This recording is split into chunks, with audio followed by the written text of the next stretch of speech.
وتفقد الطير فقال ما لي لا أرى الهدهد أم كان من الغائبين لأعذبنه عذابا شديدا أو لأذبحنه أو ليأتيني بسلطان مبين۔ اور سلیمان علیہ السلام نے پرندوں کا جائزہ لیا تو بولے مجھے کیا ہوا کہ میں ہدہد کو نہیں دیکھتا، یا وہ واقعی حاضر نہیں، ضرور میں اسے سخت عذاب کروں گا یا ذبح کر دوں گا، یا وہ کوئی روشن سند میرے پاس لائے۔ فمكث غير بعيد فقال أحطت بما لم تحط به وجئتك من سبأ بنبأ يقين إني وجدت امرأة تملكهم وأوتيت من كل شيء ولها عرش عظيم وجدتها وقومها يسجدون للشمس من دون الله وزين لهم الشيطان أعمالهم فصدهم عن السبيل فهم لا يهتدون ألا يسجدوا لله الذي يخرج الخبأ في السماوات والأرض ويعلم ما تخفون وما تعلنون الله لا إله إلا هو رب العرش العظيم۔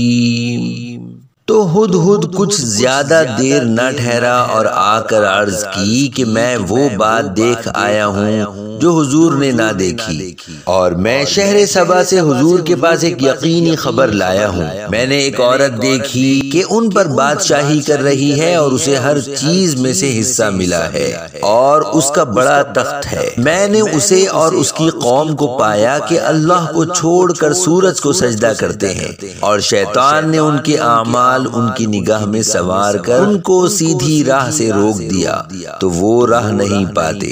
کیوں نہیں سجدہ کرتے اللہ کو جو نکالتا ہے آسمانوں اور زمین کی چھپی چیزیں، اور جانتا ہے جو کچھ تم چھپاتے ہو اور ظاہر کرتے ہو۔ اللہ ہی ہے کہ اس کے سوا کوئی سچا معبود نہیں، وہ بڑے عرش کا مالک ہے۔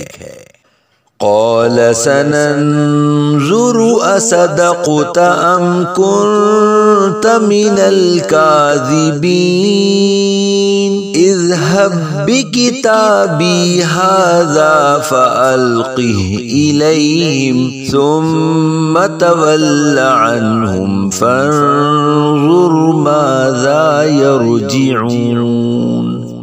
قالت يا أيها الملأ إني ألقي إلي كتاب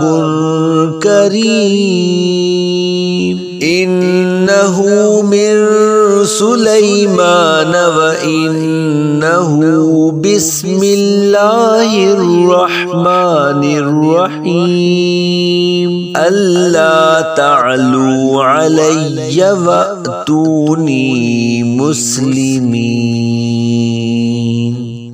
سلیمان علیہ السلام نے فرمایا اب ہم دیکھیں گے کہ تو نے سچ کہا یا تو جھوٹوں میں ہے۔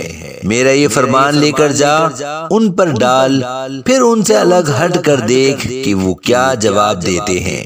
وہ عورت بولی اے سرداروں، بے شک میری طرف ایک عزت والا خط ڈالا گیا، بے شک وہ سلیمان علیہ السلام کی طرف سے ہے، اور بے شک وہ اللہ کے نام سے ہے جو نہایت مہربان رحم والا۔